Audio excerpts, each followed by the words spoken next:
রাধে কৃষ্ণ বন্ধুরা, কেমন আছেন আপনারা? আশা করি সবাই ভালো আছেন। আজকে আবার একটা নতুন ভিডিও নিয়ে হাজির হয়ে গেছি। ভিডিওটি শেষ অবধি দেখার অনুরোধ রইল। আজকের গল্প রবীন্দ্রনাথ ঠাকুরের ডালিয়া। আজকে গল্পের দ্বিতীয় পর্ব বা শেষ পর্ব। আশ্চর্য এই, ডালিয়ার আসা যাওয়া সম্বন্ধে জুলিখার ক্রমে আর আপত্তি রহিল না।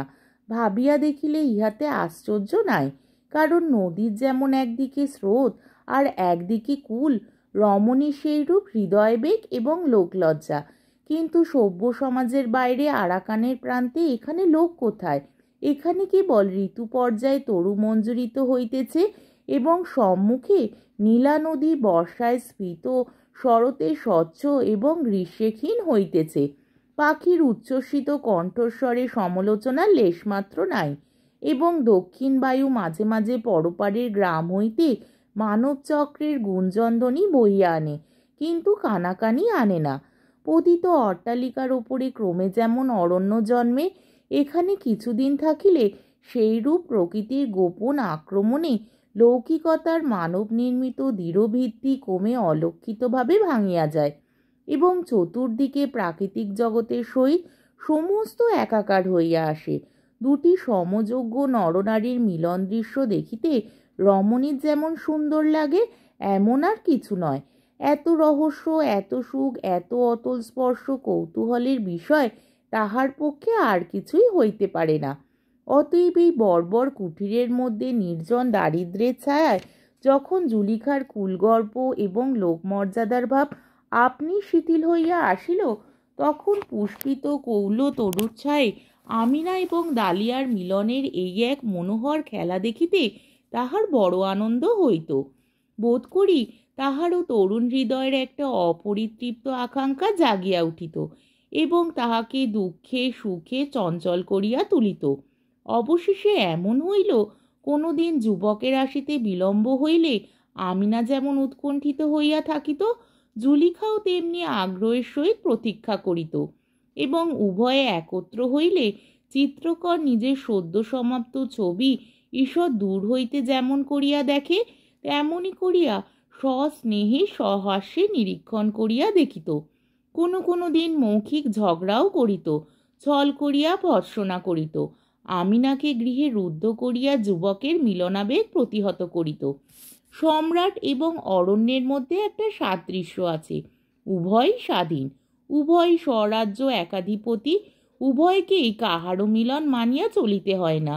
উভয়ের মধ্যেই প্রকৃতির একটা স্বাভাবিক বৃহত্ব এবং সরলতা আছে।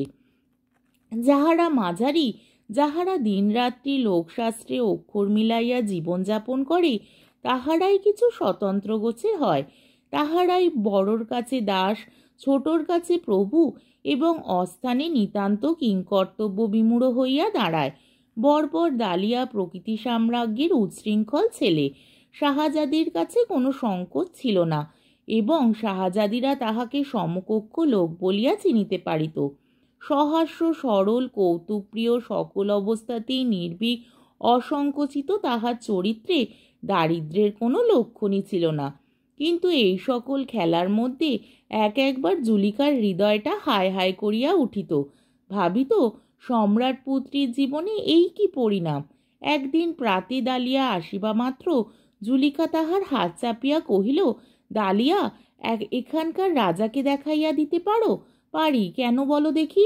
আমার একটা ছোড়া আছে, তাহার বুকের মধ্যে বসাইতে চাহি। প্রথমে ডালিয়া কিছু আশ্চর্য হইয়া গেল। তাহার পরে জুলিকার হিংসা প্রখর মুখের দিকে চাহিয়া তাহার সমস্ত মুখ হাসিতে ভরিয়া গেল, যেন এত বড় মজার কথা সে ইতিপূর্বে কখনো শোনে নাই। যদি পরিহাস বলো তো এই বটে রাজপুত্রীর উপযুক্ত।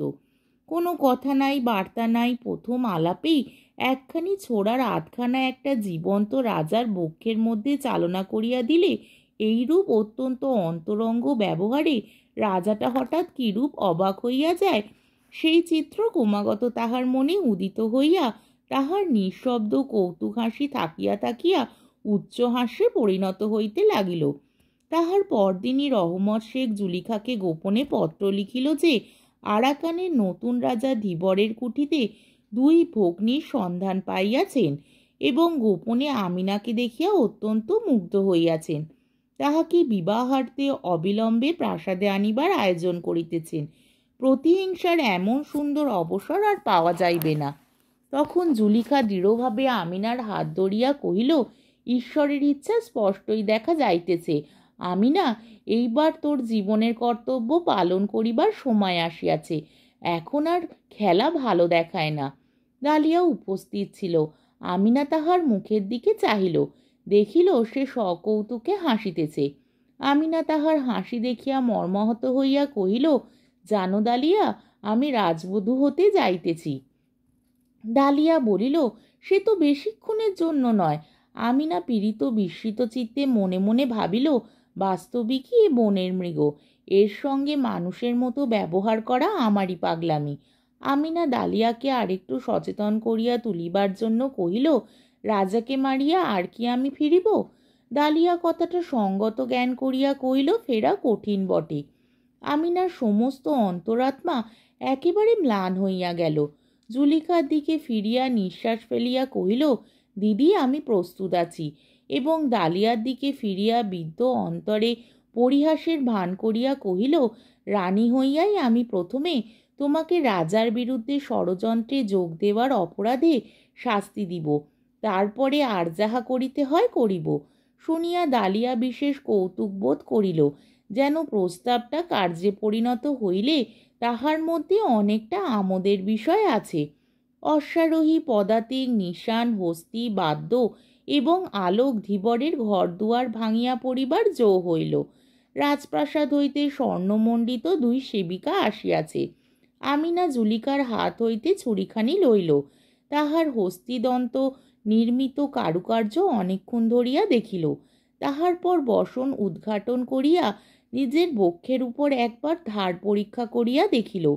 জীবন মুকুলের বৃন্তের কাছে ছুরিটি একবার স্পর্শ করিল, আবার সেটি খাপের মধ্যে পুরিয়া বসনের মধ্যে লুকাইয়া রাখিল।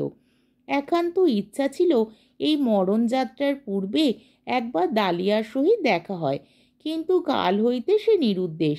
ডালিয়া সেই যে হাসিতেছিল, তাহার ভিতরে কি অভিমানের জ্বালা প্রচ্ছন্ন ছিল? শিবিকায় উঠিবার পূর্বে আমিনা তাহার বাল্যকালের আশ্রয়টি অশ্রুজলের ভিতর হইতে একবার দেখিল। তাহার সেই ঘরের গাছ, তাহার সেই ঘরের নদী।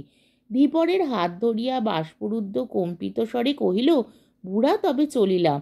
তিন্নি গেলে তোর ঘরকন্যা কে দেখিবে? বুড়া একেবারে বালকের মতো কাঁদিয়া উঠিল। আমিনা কহিল, বুড়া, যদি ডালিয়া আর এখানে আসে, তাহাকে এই আংটি দিও বলিয়া তিন্নি যাইবার সময় দিয়া গেছে। এই বলিয়াই দ্রুত শিবিকায় উঠিয়া পড়িল। মহাসমারোহে শিবিকা চলিয়া গেল। আমিনার কুঠির, নদীতীর, কৌলু, তরুতল অন্ধকার নিস্তব্ধ জনশূন্য হইয়া গেল। যথাকালে শিবিকাদয় তরুণদ্বার অতিক্রম করিয়া অন্তঃপুরে প্রবেশ করিল। 2 ভগ্নী শিবিকা ত্যাগ করিয়া বাইরে আসিল। আমিনার মুখে হাসি নাই, চোখেও অশ্রুচিহ্ন নাই। জুলিখার মুখ বিবর্ণ। কর্তব্য যখন দূরে ছিল, ততক্ষণ তাহার উৎসাহে তীব্রতা ছিল। এখন সে কম্পিত হৃদয়ে ব্যাকুল স্নেহে আমিনাকে আলিঙ্গন করিয়া ধরিল। মনে মনে কহিল, নবপ্রেমের বৃন্ত হইতে ছিন্ন করিয়া এই ফুটন্ত ফুলটিকে কোন রক্তস্রোতে ভাসাইতে যাইতেছি। কিন্তু তখন আর ভাবিবার সময় নাই। পরিচারিকাদের দ্বারা নীত হইয়া শত সহস্র প্রদীপের অনিমেষ তীব্র দৃষ্টির মধ্যে দিয়া ভগিনী স্বপ্নাহতের মতো চলিতে লাগিল। অবশেষে বাসর ঘরের দ্বারের কাছে মুহূর্তের জন্য থামিয়া আমিনা জুলিকাকে কহিল, দিদি। জুলিখা আমিনাকে গাঢ় আলিঙ্গনে বাঁধিয়া চুম্বন করিল। উভয় ধীরে ধীরে ঘরে প্রবেশ করিল। রাজবেশ পরিয়া ঘরের মাঝখানে মছলন্দ শয্যার উপর রাজা বসিয়াছেন। আমিনা সসংকোচে দ্বারের অনতিদূরে দাঁড়াইয়া রহিল। জুলিখা অগ্রসর হইয়া রাজার নিকটবর্তী হইয়া দেখিল রাজা নিঃশব্দে সকৌতুকে হাসিতেছেন। জুলিয়া বলিয়া উঠিল, ডালিয়া। আমিনা মূর্ছিত হইয়া পড়িল। ডালিয়া উঠিয়া তাহাকে আহত পাখিটির মতো কোলে করিয়া তুলিয়া শয্যায় লইয়া গেল। আমিনা সচেতন হইয়া বুকের মধ্যে হইতে ছুরিটি বাহির করিয়া দিদির মুখের দিকে চাহিল। দিদি ডালিয়ার মুখের দিকে চাহিল। ডালিয়া চুপ করিয়া হাস্যমুখে উভয়ের প্রতি চাহিয়া রহিল। ছুরিও তাহার খাপের মধ্যে হইতে একটুখানি মুখ বাহির করিল। এই রঙ্গ দেখিয়া ঝিকমিক করিয়া হাসিতে লাগিল। আজকের গল্পটি এখানেই শেষ হলো। আমার ভিডিওটি যদি আপনাদের ভালো লেগে থাকে তাহলে আমাকে কমেন্টের মাধ্যমে আপনাদের মূল্যবান মতামত অবশ্যই জানাবেন এবং আমার ভিডিওটিকে লাইক ও শেয়ার করার ও আমার চ্যানেলটিকে সাবস্ক্রাইব করারও অনুরোধ রইল। তাহলে আজকের ভিডিওটা এই অবধি। পরের দিন আবার অন্য কোনো গল্প নিয়ে হাজির হয়ে যাব।